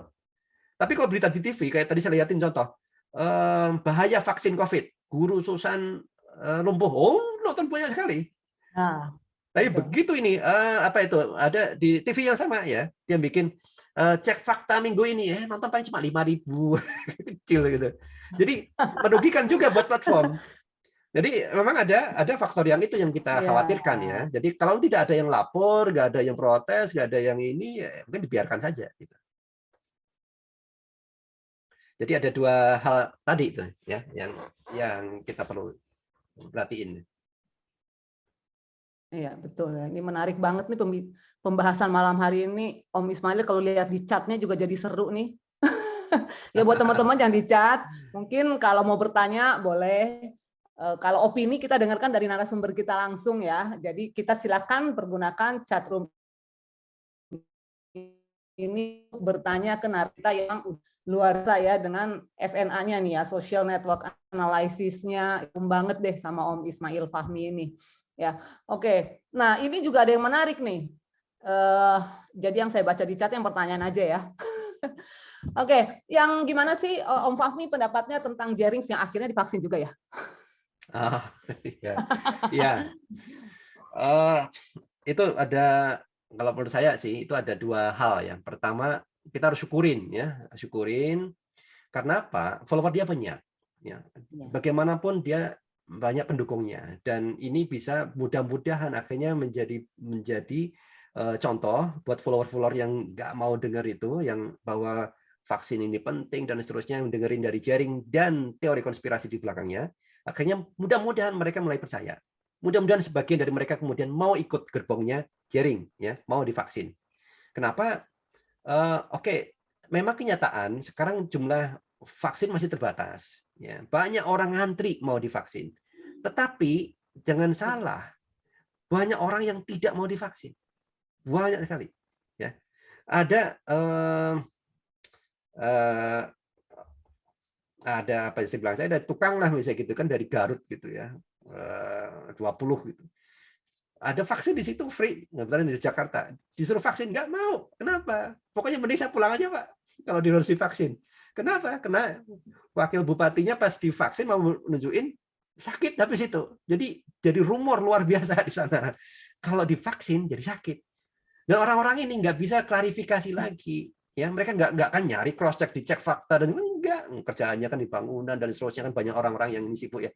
Yang mereka terima adalah ya informasi yang sudah sampai di WA mereka, dan ternyata informasi apa? Negatif. Dan orang-orang ini tantangan nanti ini. Setelah mereka yang semua mau divaksin ini sudah divaksin, kita masih berhadapan dengan orang-orang yang nggak mau divaksin ini. Ya mungkin jumlahnya berapa? 30% barangkali. Ya. Kalau kita dari survei-survei kan yang mau divaksin ini sekitar 70% ya. Yang artinya sisanya mungkin ragu-ragu atau tidak mau. Dan itu cukup besar. Nah, mudah-mudahan dengan kayak gitu, dengan jaring kayak tadi ini bisa menghantam lah paling nggak menyadarkan mereka, oh ternyata nggak benar ya selama ini saya yakini. Oke, satu. Kemudian yang kedua, kalau netizen bilang ya, yang secara negatif ya enak saja sudah kayak gitu, tapi jangan lupa itu udah berumuran darah, banyak orang nggak percaya sebelumnya mungkin ada yang meninggal gara-gara kamu. Nah itu. Tapi di balik itulah saya kan lebih memilih yang positifnya sih sebetulnya. Ya kita lihat itu karena kemudian dipakai itu ada tweet bond ya di yang sharing gitu. Saya sudah divaksin dengan logo Kementerian Kesehatan. Jadi viral juga. Duta vaksin. Artinya sebetulnya orang-orang, jadi mungkin pelajaran lagi berikutnya yang 3 itu adalah orang yang sebetulnya tidak percaya itu bisa diyakini. Kuncinya adalah orang terdekat. Yang meyakinkan dia siapa? Istrinya sama dokter Indro ya kalau nggak salah ya dia bilangnya gitu kan. Jadi orang terdekat, orang-orang terdekat inilah yang bisa meyakinkan. Kita kadang nggak bisa berdebat di WA, oh dasarnya ini segala macam. Kemudian mengubah orang yang nggak mau divaksin di Twitter, di sosial media mungkin nggak mau, susah itu. Harus lewat orang terdekat. Ya, orang-orang terdekat itulah kemudian bisa dengan tahu kondisinya, konteksnya, bisa mengubah pikiran dan perasaannya gitu. Kalau saya pelajari itu ya dari lebih ke EQ jadinya ya. EQ ya. EQ ya. Nah ini juga ada yang nanya nih menarik. Apakah perlu nggak sih? Nah, kalau tadi EQ ya lebih ke emosional. Kalau ini apa? IQ mungkin ya. Jadi perlu nggak ada kurikulum khusus dari level SD sampai perguruan tinggi untuk penangkal hoax? Wah, ini keren banget pertanyaannya. Kenapa? Kebetulan saya itu beberapa lama ini mengkampanyekan ada namanya digital citizenship kurikulum. Jadi ada kurikulum digital citizenship itu yang sangat penting dimiliki harusnya, ya, sangat penting dimiliki oleh masyarakat kita. Ini saya mana ya itu saya nggak sempat sih lihatin. Oke, intinya gini. Jadi ada namanya commonsense.org, satu inisiatif internasional didukung oleh Harvard atau MIT. Ya, mereka membuat satu kurikulum, kita tinggal pakai sebetulnya.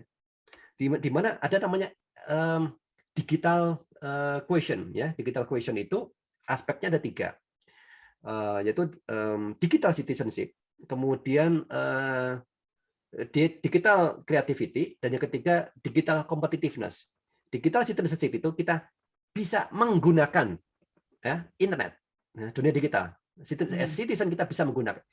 Kreatif kita bisa menciptakan. Yang competitiveness kita bisa membuat perusahaan compete dengan negara yang lain. Nah, level negara kita ini digital competitiveness kita rendah ya dibanding dengan negara yang lain. Kita ada beberapa gitu, misalnya Tokopedia, Bukalapak gitu. Kemudian Gojek udah mulai keluar ya, compete keluar gitu. Tapi dibandingkan dengan negara yang lain, mereka bisa bikin perusahaan baru, startup baru di bidang IT, di bidang menggunakan internet, kemudian masuk ke Indonesia. Dibandingkan Indonesia keluar, kita masih kalah. Nah, ya pertanyaan tadi, kita masih di level paling dasar, how to use, yaitu digital citizenship. Ini ada kurikulumnya yang tadi dibuat, itu untuk dari playgroup, mulai dari TK, SD, SMP, SMA, ada itu pelajarannya. Kira-kira dalam 1 semester itu hanya 5 jam. Hanya 5 jam. Dan anak-anak mulai dari playgroup itu diajarin. Contoh pelajaran untuk playgroup itu apa? Mereka belajar yang namanya, kayak contohnya lampu merah, ya kan? Lampu merah itu kan kalau lampunya hijau jalan, ya kan? Kalau lampunya merah berhenti, ya kan? Simple tuh. Nah, anak itu diajarin. Nah, lihat konten. Nah, konten ini diajarin. Ini konten merah atau konten hijau. Kalau konten hijau, oh buat anak-anak, kamu boleh nonton. Ini konten merah. Ada orang dewasa berciuman kayak gitu misalnya. Oh itu merah nih, kamu nggak boleh nonton. Nah, anak pun udah diajarin kayak gitu paling nggak. Kemudian, ya, anak-anak itu misalnya ya, dia harus bisa membedakan waktu untuk bermain dan waktu untuk main internet, ya, main gadget. Ya, berarti ada namanya balance. Jadi itu balance penting tuh. Nah, kamu udah main, habis itu kamu harus stop. Kemudian harus udah habis main 1 jam harus stop. Nah, itu diajarin tuh. Dan orang bukan hanya anak, orang tuanya juga gimana diajarin. Ini ada nih. Jadi ini sangat penting ada. Sayangnya di kita belum ada. Di Indonesia belum ada ya. Beberapa kali saya ada waktu itu kebetulan ada forum dengan Kominfo, dengan Dikbud, dengan BSSN, dengan Menko apa gitu ya, bilang wah ini nggak bisa masuk Pak Ismail di kurikulum kita sudah terlalu banyak, ya udah deh gitu kan. Tapi alhamdulillah dengan Muhammadiyah kita lagi usahakan dengan Dikdasmen, jadi ini info aja.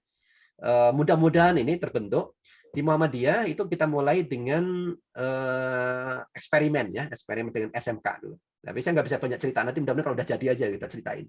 Jadi ada upaya untuk itu, harusnya ada ya, dan itu dibutuhkan. Kalau tidak, ini ibaratnya bangsa kita ini kayak anak naik sepeda motor, belum ngajar SIM, usianya belum cukup, naik motor di jalan tol, kecepatan tinggi, nggak pakai helm lagi, kecelakaan kan? Iya. Ambiar ya. Ambiar. Ambiar dah. Oke. Nah, ini mungkin satu pertanyaan lagi aja nih ya. Waduh, pertanyaannya masih nanti mungkin bisa kita akan sampaikan ke narasumber, teman-teman yang udah DM ke saya maupun ke Aris ya. Ini tetap pertanyaannya akan kita sampaikan ke narasumber, tapi ini untuk yang dibahas, ini satu lagi yang terakhir, boleh ya Om Fahmi ya? Ini 2 pertanyaan jadi satu deh. Nah, ini kira-kira kalau dilihat nih, untuk penyebaran hoax ini dari tahun ke tahun, ini akan memuncaknya di berapa tahun lagi? Dan bagaimana dengan konten hoax yang diamplifikasi oleh pemuka agama? Ya, oke. Nah, itu nyambung sih, itu masih nyambung. Jadi gini, hoax itu ada musimnya. Dan hoax itu ada pencetusnya. Ya. Dan beberapa pencetus yang paling dominan itu adalah politik, ya, masalah politik. Kalau COVID ya kesehatan lah ya, adanya vaksin makanya naik tinggi banget tuh Januari kan pas awal-awal tuh, makanya hoax tentang COVID tinggi banget. Dan hoax tentang COVID itu tinggi banget itu di tahun 2000 di awal 2020 kan. Oh, hoaxnya banyak sekali, konspirasi karena kita masih bingung. Lama-lama kan makin paham, makin berkurang itu, ya. Nah, nanti akan ada lagi pada saat Pilpres. Nanti akan lagi ada saat-saat kontestasi politik itu karena diciptakan. Tadi kan ingat ya ada orang dapat keuntungan ekonomi, ya dapat keuntungan ekonomi kan dari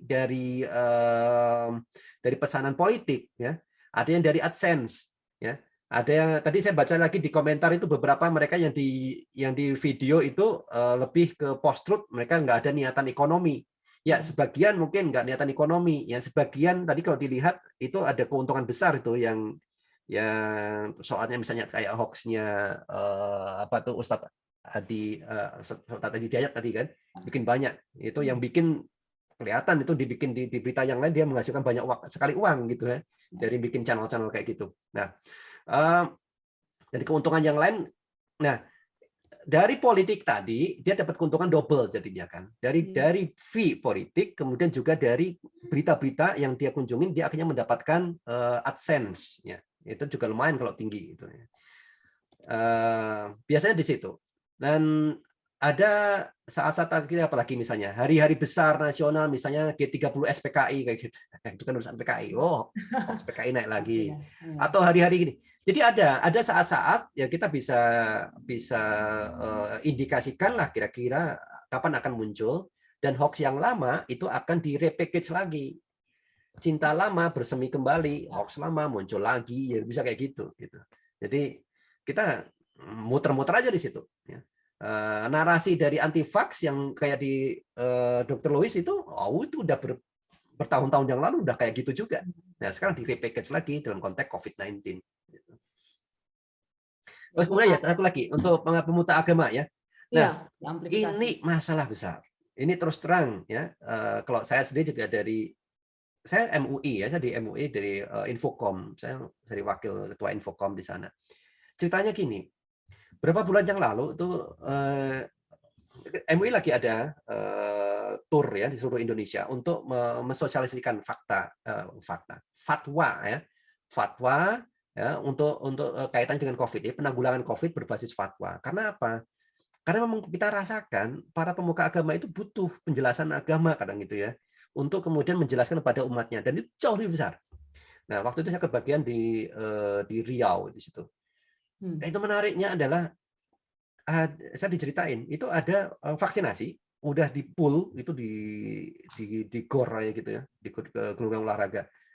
Pada ramai udah disiap gitu. Tapi yang datangnya apa? Ya mohon maaf, mereka yang bukan Islam yang datang. Yang dari Cina, yang dari Kristen, wah ngantri panjang. Jadi yang Muslim itu dikit banget. Bingung ya, mana gitu kan. Ternyata itu penyebar hoax di kalangan mungkin pada saat pengajian, mungkin pada saat di WA itu dari Cina. Nanti kalau pakai itu nanti berubah jadi Cina gennya gitu kan. Oh macam-macam lah. Jadi dari pemuka agama banyak. Jadi memang itu amplifikasi agama itu sangat besar pengaruhnya. Ini PR besar. Makanya kita akui juga di MUI juga kita mengakui ini PR kita. Gimana benar-benar bisa bantu. Karena kadang di pengajian di masjid ada yang udah punya bagus. Kalau di masjid dekat saya nggak ada masalah itu, bagus sekali. Selama ini nggak ada tentang politik itu ceramah-ceramah yang ngaco-ngaco juga nggak pernah itu. Tapi di banyak tempat lagi juga ada. Jadi makanya di sini benar. Kalau saya lihatin perlu kerjasama benar ya, pendekatan yang benar dengan para pemuka agama gitu. Apakah kemudian disalahkan? Nggak bisa. Kita nggak bisa model menyalahkan pemuka agama, mereka anti dan seterusnya, kemudian diajak dasar kadrun. Nah, kata-kata itu yang sering sering kadrun kayak gitu itu sangat tidak membantu itu. Sangat tidak membantu. Malah mereka penggunaan kata-kata kadrun, kampret, cebong itu adalah pembelahan. Itu sengaja dibelah. Siapapun yang menggunakan istilah itu bukan untuk menyatukan bangsa, enggak, sengaja dibelah. Supaya apa? Nanti pada saat Pilpres, orang yang mendukung ini tetap milih itu. Pilpres atau pemilihan itulah. Jadi konstituen politiknya dijaga itu. Jangan sampai bersatu. Kalau bersatu nanti yang tadinya mendukung bisa pindah ke yang lain kan. Nah, kalau memang niatin mau benar-benar menghadapi COVID-19 bersama-sama, ini harus dirangkul gitu ya, bukan dipukulin ya. Karena dibilang kadrun dasar ini malah nggak bisa. Kita harus dirangkul. Jadi pendekatannya begitu, karena ini upaya bersama-sama. Nah, kalau dilihat alasan pemuka agama juga ada kan. Pemerintah kan juga ganti-ganti kebijakan. Namanya juga gantinya PPKM, PSBB, bla bla dan seterusnya. Ya, pemerintah pun juga banyak dikritik kan sama akademisi gitu ya. Dan narasi kritikan itu kan juga sampai di mereka, menimbulkan ketidakpercayaan kepada pemerintah juga. Jadi tidak sepenuhnya salah. Artinya memang di sini butuh kita saling memahami kekurangan kelebihan masing-masing, harus kerja bareng di situ.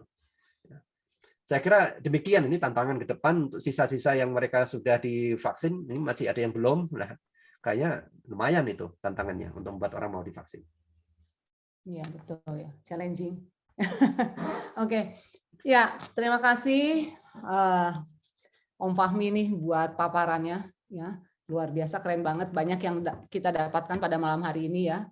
Kembali dibukakan wawasan kita semua, teman-teman. Dan ini rencananya tadinya kita memang mau sampai besok pengibaran bendera ya. Host kita nih Om Aris. Udah nyebarin hoax tuh ya. Planningnya karena mau dibahas ini semua pertanyaannya masih banyak sampai pengibaran bendera nanti gitu. Ya, baiklah.